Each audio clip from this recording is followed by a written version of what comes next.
e Jerry é um dos desenhos mais legais que a gente já assistiu na nossa infância.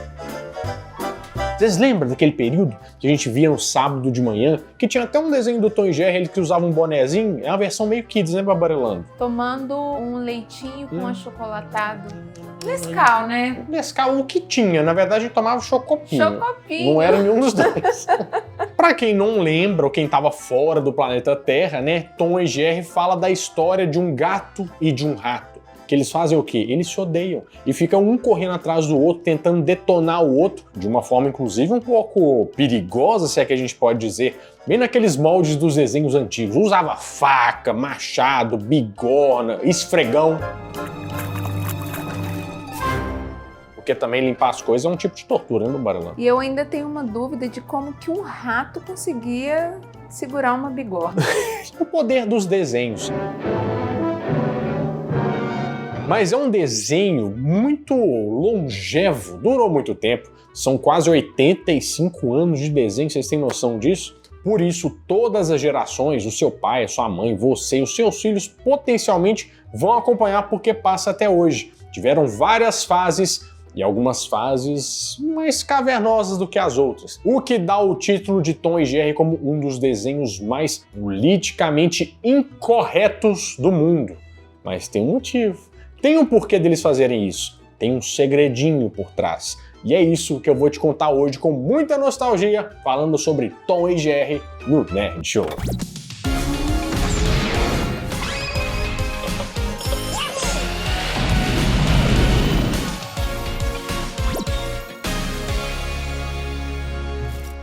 Fala, meus queridos amigos, como estão vocês? Vocês estão bom, né? Pra gente começar falando sobre Tom e Jerry, a gente tem que entender de onde ele veio.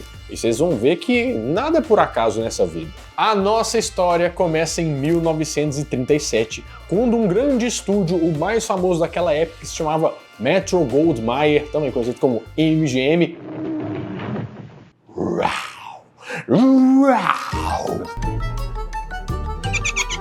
contrata o cara que era um bom do ilustrador para começar a fazer uns tals dos desenhos animados que estavam começando a aparecer no cinema. Porque antigamente não tinha desenho na televisão, né? Passava lá no cinema. Esse cara se chamava Joseph Barbera.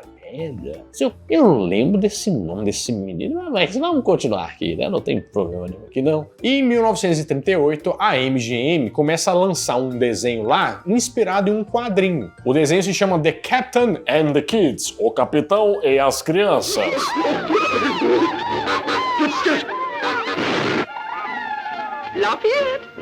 Baseado na história em quadrinho que se chama The Katzenberger Kids. Não deu certo, disse que não deu certo, provavelmente é por causa disso, era impronunciável, né? Aí, só que não foi bom, a MGM ficou pensando assim, nossa, esse desenho foi meio uma bosta, assim, a gente podia pegar umas ideias aí. Aquele cara que a gente contratou, o José Barbera. José, pensa uma ideia aí pra gente, a gente tá querendo lançar mais um tal desse desenho animado, essa coisa nova aí. Você não tem alguém pra você indicar pra entrar aqui? Não, ele falou, eu tenho um rapaz que é bom de serviço, a gente podia contratar ele pra gente ter uma ideia. Ele chama William Hanna. Estranho, Barbarelando, eu falei que Barbera e Hanna, eu fiquei pensando, será que tem alguma coisa diferente? Hanna-Barbera? Não deve ter nada a ver, né? Não, vamos ver se a nossa história evolui. Aí o Hanna e o Barbera começaram a pensar em algumas ideias, né? E eles chegaram na ideia de fazer um desenho sobre dois personagens que, se odiavam muito, mas eram de pé igualdade ali, né? Pé de igualdade. Aí eles pensaram que podia ser um lobo e um cachorro. Aí o estúdio gostou da ideia e falou assim, pode fazer esse negócio aí do lobo e do cachorro, gostei muito, eu vou te dar um investimento aqui pra você fazer os desenhos e tudo, e começar a desenhar. Só que aí eles falaram assim, não, mas a gente podia fazer um negócio diferente aqui. Porque, historicamente, né, animais que se odeiam são o rato e o gato. Então vou mudar os dois personagens, vamos pôr um gato e um rato. Pode ser? Vambora. Em 1940, eles fazem esse primeiro desenho animado, que se chama Puss Get the Boot, ou seja, o gatinho toma uma botada. Chutaram o cachorro com a botada. Que nem a Dona Chica, né? Será que era a Dona Chica que estava envolvida nesse boticídio? Não quero falar sobre isso. Aí a gente vê no desenho, a gente percebe, né, que tem aqui o Jasper, que é esse gato aí, e um rato que eles chamavam internamente de Jinx. Então, Jasper e Jinx. E Jasper. Jasper e Jinx.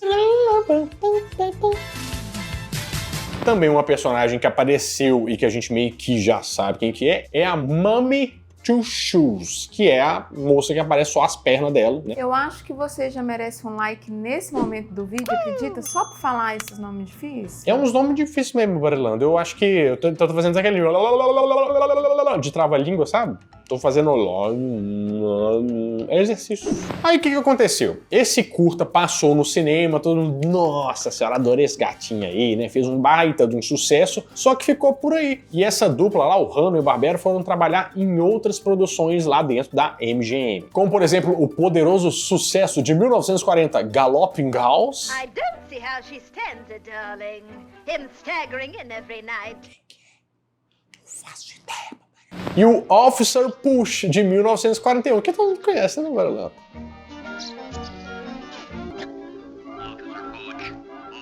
Todo mundo já cansou de ouvir falar do Officer Push. Só que aí que entra na história uma empresária texana que vai falar assim, uai!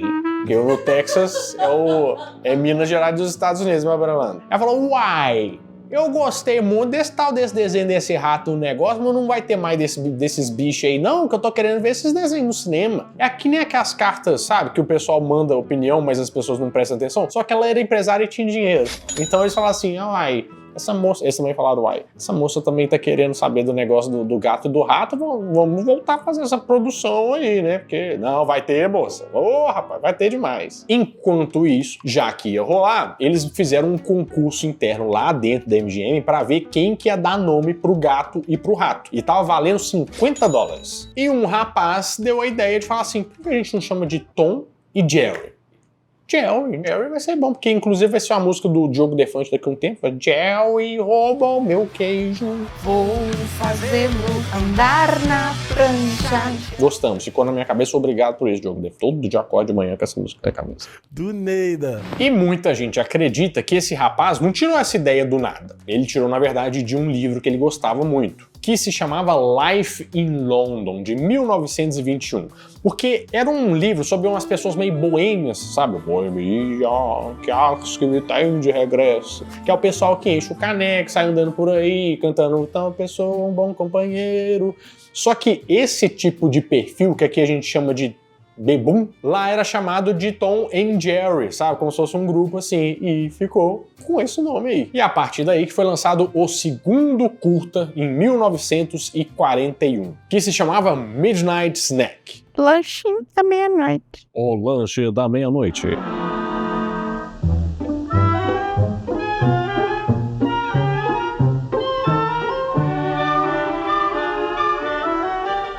Mas aqui a gente tem que fazer um parênteses. A gente tem que parar, pensar na nossa vida e observar duas coisas bem importantes aqui. A primeira coisa é, o Tom agora recebeu uma harmonização facial. Agora ele não tem mais aquele pelão, sabe, meio assim, sabe, parece que o pirulito caiu e pegou os pelos. Não tá assim. Ele tirou o frizz. Ele também ficou bípede agora ele anda em duas patas. E o Jerry também recebeu uns negócios dele. Deu uma emagrecida, os cílios dele diminuíram. Ficando mais próximo do que a gente lembra, né? E também entra na jogada um outro camarada que chama Tex Avery. Quem que é esse rapaz? Por que ele é a segunda coisa importante do vídeo? Ele era um colega de trabalho dos dois lá, né, do Hanna-Barbera, que ele tava lá trabalhando, só que aí ele já tinha feito algumas produções e ele tinha um estilo um pouco diferente. Tinha um estilo mais frenético de desenho animado, sabe? Um negócio mais violento. Ele colocava muita violência nos desenhos dele. E ele chegou pra conversar com o pessoal e falou assim, ó, gente, eu gostei, né, dos desenhos de vocês, mas é o seguinte, vocês podiam pôr mais uns trem mais maluquices, assim, sabe?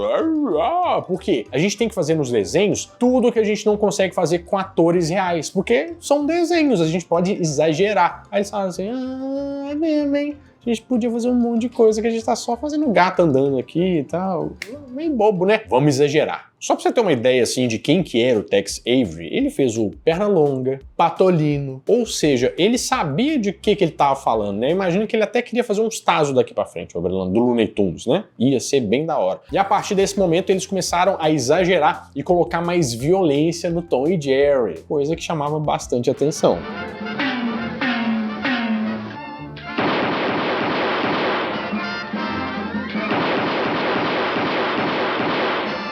E entre 1940 e 1958, o Hanna e o Barbera fizeram 114 episódios do Tom e Jerry. Foram todos encomendados pela MGM, né? E olha só, um detalhe bem importante. 13 episódios foram indicados ao Oscar. Você tá entendendo como é que o negócio era bom? E 7 desenhos foram premiados, que até hoje é o maior número, né? O recorde de desenhos premiados do Oscar até hoje. Falando em prêmio, Sim. eu tenho um prêmio pra galera que tá assistindo esse vídeo. Você tem... Ah, eu gosto de presente, Babarelando. Qual que é o presente? Nós estamos chegando perto do Natal. Vamos falar de Insider? Precisamos falar da Insider, porque olha só, passou a Black Friday, eu sei que você ficou um pouco triste, né, porque você poderia ter aproveitado a oportunidade, né, para comprar coisa até pro Natal, mas o Natal tá chegando. Então agora, se você quer ter uma segunda chance de comprar os produtos da Insider, eu vou te dar uma dica aqui. Se você quer tudo o que você precisa para passar o Ano Novo e o Natal também, né, ou comprar esse presente de Natal, a Insider tem o Starter Pack. O que é isso? Vem 2 tech t-shirts, uma cueca, que é aquela cueca, a melhor cueca que eu já usei na minha vida, e tem também a meia. Tudo ali, um pacotinho pronto para você dar para alguém ou para você usar. Sabe qual que é o melhor de tudo, Renato? Sim, se a pessoa for viajar, ela pode socar na mala, porque tech t-shirt desamassa no corpo. Desamassa no corpo, é muito boa e ela também não fica velha, Babarelando, que eu já tenho as minhas há muito tempo, já vai fazer ano. Não desbota, não acontece nada, é impressionante. Mas eu quero saber de desconto. Desconto? Ah, Bárbara, você quer saber de desconto? Nós vamos falar sobre desconto, porque usando o cupom NERD12, você tem 12% de desconto em todo o site.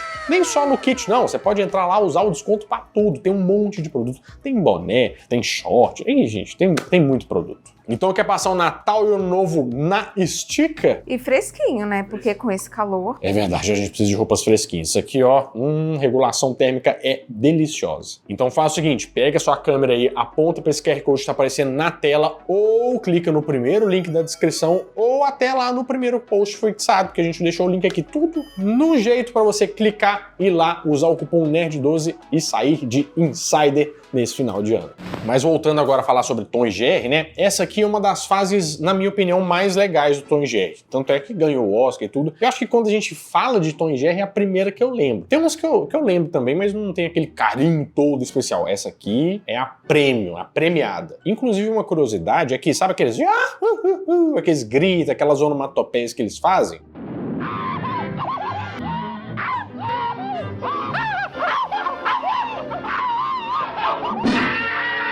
Aqueles barulhos, né? A maioria das vezes é a própria voz do William Hanna. Tem que conter gastos, né? Um jeito muito fácil fazer você mesmo. Mas nos anos 50, tinha um novo formato aparecendo no cinema, que era o CinemaScope, que é como se fosse um IMAX grandão da época. Em vez de ter aquela tela quadrada, era uma telona grandona assim. Só que como os desenhos passavam no cinema, que nem eu te falei, a MGM tinha que adaptar alguns desses desenhos antigos para passar nesse novo formato. E assim foi feito também com Tom e Jerry. Só que aí foram alguns desenhos criados meia boca, assim, sabe? E começaram a dar o mesmo lucro que os desenhos do Tom e Jerry, por exemplo. Aí a MGM falou assim, o trem até é bom, mas o mais barato dá lucro igual. Vou começar a fazer um negócio tudo barato. E vocês acreditam que eles fecharam a divisão de desenho da MGM? O negócio dando certo, ganham o Oscar, eles vão e fecham tudo. Mas o Hanna e o Barbera não são bobos não. O que eles fizeram? Pegaram a viola, colocaram debaixo do braço, junto com os direitos do Tom e Jerry, levaram também, e fundaram o seu próprio estúdio que, lembrei de onde que era, Babarelando. É do Hanna-Barbera, o estúdio Hanna-Barbera, que, né, é sinônimo de qualidade e de desenhos muito emblemáticos. Agora eu entendi. E daí surgiram vários outros desenhos que a gente, inclusive, pode falar aqui em Babarelando. Tipo, os Flintstones, os Jetsons, e o próprio Scooby-Doo, salsicha. Falando em Scooby-Doo, Renato, tem um vídeo do Orlando Drummond. Nossa, aqui no canal. esse vídeo ficou bem da hora, hein, Babarelando? A gente fala sobre toda a vida do Orlando Drummond. E se você não chorar até o final daquele vídeo... Pode deixar um dislike. Pode deixar. Garantido. Pode deixar. Vai lá assistir, vou deixar aqui no card para vocês verem depois. Mas como diria o Mario, tudo na vida é uma fase. E as fases terminam, né? Tanto terminou essa fase do Tom e Jerry, mas, spoiler, eles não sumiram. Então o que aconteceu? Como que eles saíram dessa encostada que a MGM deu? Na verdade, a própria MGM ficou com vontade de fazer mais episódios. Mas como o Hanna e o Barbera já tinham saído da empresa, eles ainda tinham alguns direitos e passaram isso pro Gin Diet. Não é uma bebida de baixa caloria, não. Diet de alemão, sabe? Diet! Foi uma temporada que foi encomendada pelo estúdio Rembrandt Films e foram produzidos 13 episódios. Essa Rembrandt Films que ficava lá na antiga Tchecoslováquia. Eu não sei se vocês estavam muito preparados para esse negócio todo. Por quê? A MGM, você lembra que eles não estavam querendo investir muito dinheiro, né? Eles queriam mais retorno do que tudo. E assim foi, porque eles não começaram a colocar muita grana e isso apareceu um pouco no produto final que eles entregaram. Era um desenho meio, vou dizer, diferente, exótico. Nesse desenho aí, o Gin Diet estava querendo tirar um pouco da violência. Falou assim, esse trem é muito violento, né? A gente podia fazer um negócio mais leve. Mas acabaram que não tiraram, não. Foram convencidos a deixar. Só que aí também eles tiraram o Tom e Jerry de casa e levaram eles para fazerem várias coisas, né? Tipo, caçar...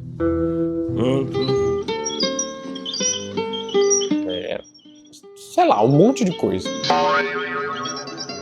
Mas só que, olha só como é que são as coisas, né? O desenho começou a ser veiculado a partir de 1962 e começou a fazer bastante bilheteria, que ainda tava lá no cinema, passando e tal, e chegou a fazer mais bilheteria do que os próprios Looney Tunes. Então, assim, um sucesso muito... escalafobético, né? Comercialmente falando, mas em quesito de qualidade e aceitabilidade do público, foi um pouco diferenciado, assim. O pessoal até que não curtiu muito, não. Eu achava também um pouco... a animação era mal feita, né? Uns personagens meio diferentes pra Tom e Jerry. Eu não encarava muito como Tom e Jerry. Eu pensei assim, alguém teve um derrame e fez esse episódio. Era isso que eu pensava. Uma curiosidade é que pra evitar do desenho ser chamado de comunista ou qualquer coisa assim, né? Porque assim, a antiga Tchecoslováquia fazia parte da União Soviética e tal. Algumas das pessoas que participaram dessa produção tiveram os nomes americanizados, né? Por exemplo, o Václav Lid, eu não sei, né, como é que ele chama mesmo, foi traduzido para Victor Little. Aí o pessoal passou, tem esse nome? Então tá tudo certo. Não foi a única fase, tá na hora da gente ir para outra fase, a fase do Chuck Jones. Depois de trabalhar 30 anos na Warner Bros. Studios, fazer vários desenhos de sucesso, inclusive criar o Papa Léguas, o Chuck Jones resolveu criar o seu próprio estúdio. Em 1963, ele foi contratado para criar episódios do Tom e Jerry à maneira dele. Dá um tom especial dele. Já tiveram algumas mudanças aqui, porque nessa versão do Chuck Jones, a Mommy Two Shoes lá, que só aparecia o pé, ela foi trocada por uma pessoa branca. E teve também uma mudança na aparência dos personagens, né? Cada fase a gente vê que eles mudam um pouquinho. Nessa aqui, ele usava minoxidil na sobrancelha, sabe? Era a fase do Tom sobrancelhudo, preto. Você lembra dessa fase, meu brother? Tom Albieri. Do Albieri. Era a fase Chuck Jones. E um traço característico dessa fase é que tinha muita cena de queda, mas não videocassetada, sabe? Tipo do Coyote, que ele sempre caía de uma altura e batia a cabeça de alguma forma. Isso acontecia a partir dessa época aí, muito nos desenhos do Tom e Jerry. Foi uma era que foi melhor que a do Diet, né? Mas não chegou a ser melhor do que a do Hanna-Barbera ali, a classicona, né? E é engraçado porque, pelo menos o que eu percebo, assim, tem uma coisa muito Looney Tunes mesmo de atuação, que eles fazem muito biquinho, muito... Fica... Parece que foi feito pelo Porta dos Fundos, sabe? Parece um Looney Tunes, Fábio Pochá, Tom e Jerry, era um negócio meio... mas não sei o quê... Só que em 1967 a produção foi pausada porque o Chuck Jones falou assim, eu tô afim de fazer agora com longa-metragem, é filme, então meu estúdio vai para fazer isso aí, eu vou abandonar o projeto Tom e Jerry. Mas não tem problema, porque o que não falta no mundo é gente para fazer esse projeto e mais pessoas apareceram.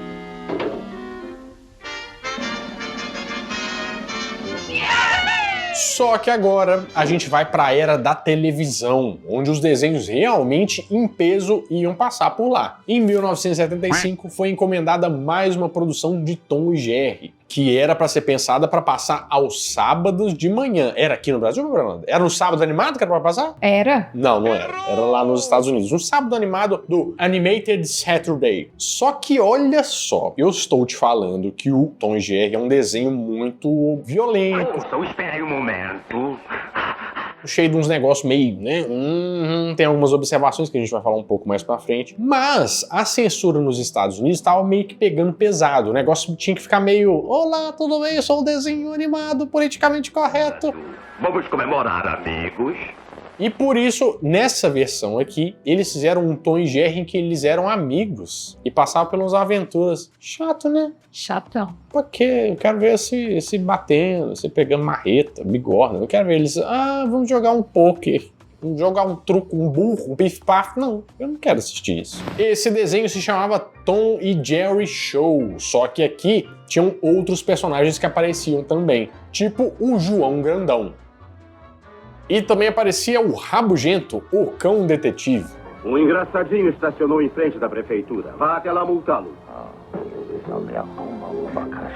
A estreia de Tom e Jerry no Brasil aconteceu só em 1972 e foi na TV Tupi, que passou isso até 1975. Entre 1977 e 1980 também foi transmitido na Globo. E a partir de 1981 foi transmitido pelo SBT. E em 1980 a MGM mudou o desenho e começou a produzir uma nova temporada, que era The Tom and Jerry Comedy Show, que é aquela versão que pode não significar nada esses nomes, né? Mas é aquela versão que tinha a musiquinha.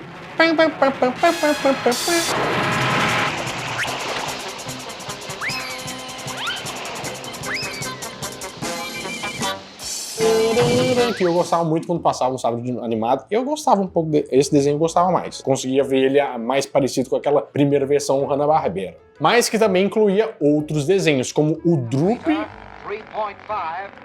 e o Urso Barney. E apesar dele ter retomado essa coisa de gato contra rato, né, o pessoal gostou, mas não gostou tanto, porque comparava muito com a versão Hanna-Barbera. Ele foi descontinuado em 1982. Mas só que em 1990, seguindo mais uma tendência televisiva da época, para minha tristeza, mas apesar que essa aqui eu achei boa, rolou uma babyficação, trazendo os personagens para uma versão infantil. E a Turner Entertainment e a Hanna-Barbera, em conjunto ali, né, produziram 65 episódios de Tom e Jerry Kids,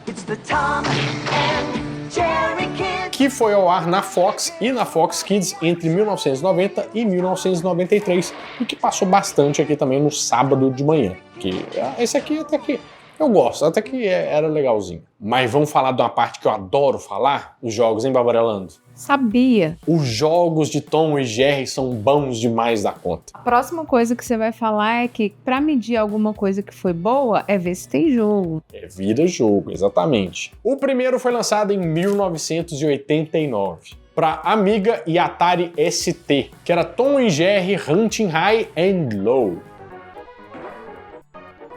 E em 1990, o segundo jogo é lançado. Tom e Jerry Yankees Doodles Cat Astroph para MS-DOS. E em 1991, Tom e Jerry The Ultimate Game of Cat and Mouse para Nintendinho e MS-DOS. E em 1992 veio o primeiro jogo para Game Boy chamado só de Tom and Jerry. Que é como se fosse aquela versão, né? Tipo, 1, 2, 3, 4, 5, 6, 10 e vamos voltar às origens. E em 1993 veio um dos jogos favoritos da Barbarelanda, né, Barbarelanda? Sim! A primeira versão que saiu para Super Nintendo, que também se chama só Tom e Jerry, que era o que você jogava uns ervilhos. Qual a sua experiência com esse jogo, Barbarelanda? Ah, Renato, chega uma hora que fica difícil. Só que é pequeno. Então, por isso que eu gostava. É pequeno. Ah, então beleza. Era um jogo que era divertido. Mas ainda em 1993 tem o meu jogo favorito do Tom e Jerry, que saiu para Master System e também para Game Gear, que era o portátil ali do Master System, que era Tom e Jerry The Movie. Que na verdade aqui que você não controlava o Jerry pela primeira vez, você controlava o Tom e você tinha que ficar correndo atrás do Jerry. E foi a minha madrinha que me deu esse cartucho no dia da minha formatura, do pré-primário. Olha só, como é que as memórias vêm. Era um jogo bem legal e bem nostálgico pra mim. E o milênio fecha em 1999 pro Tom e Jerry jogos, né? Com Tom e Jerry pra Game Boy Color.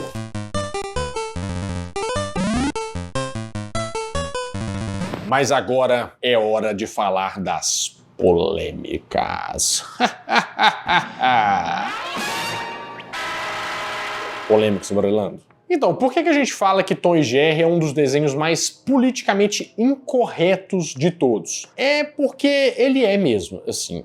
Porque, na verdade, tem muitas coisas que não... Se a gente vê hoje em dia, a gente olha assim e fala assim, meu Deus do céu, o que eles estão fazendo aqui? Porque era um negócio meio explícito demais, né? Só que era uma realidade da época, até da época que eles estavam vivendo lá nos Estados Unidos. Por exemplo, uma coisa que eles faziam muito, que é muito aparente, são as pessoas negras sendo estereotipadas. Estereotipadas de que forma? É porque eles viam os negros lá de uma determinada forma, ou retratavam eles tanto em cartazes, até na própria sociedade mesmo, e colocavam isso nos desenhos também. E durante o desenho a gente tem vários exemplos disso, quando, por exemplo, eles ficavam com sujeira na cara, quando a cara deles explodia. É um negócio meio... ia dar uma treta, né, meu Brelano? Com certeza. Nossa senhora. E outras etnias também eram zoadas também, né? Tipo, chinês e tal. Aí eu já tenho um porém, meu Brelano. Porque assim, a questão, né, dos negros, concordo. Agora, das etnias, eu entendo, mas eu também acho que determinados pontos, eu acho que é só, na verdade, vem brincar com a gente. Não acho que seja um negócio ofensivo também. Eu acho que o pessoal exagera nesse ponto, segundo a minha opinião. Se tratar um chinês como chinês, eu acho que tudo certo. Como eu sou a Glória Pires desse canal, eu prefiro não opinar. Mas outra coisa que também era vista muitas vezes e que a gente não se dava conta era que os personagens bebiam.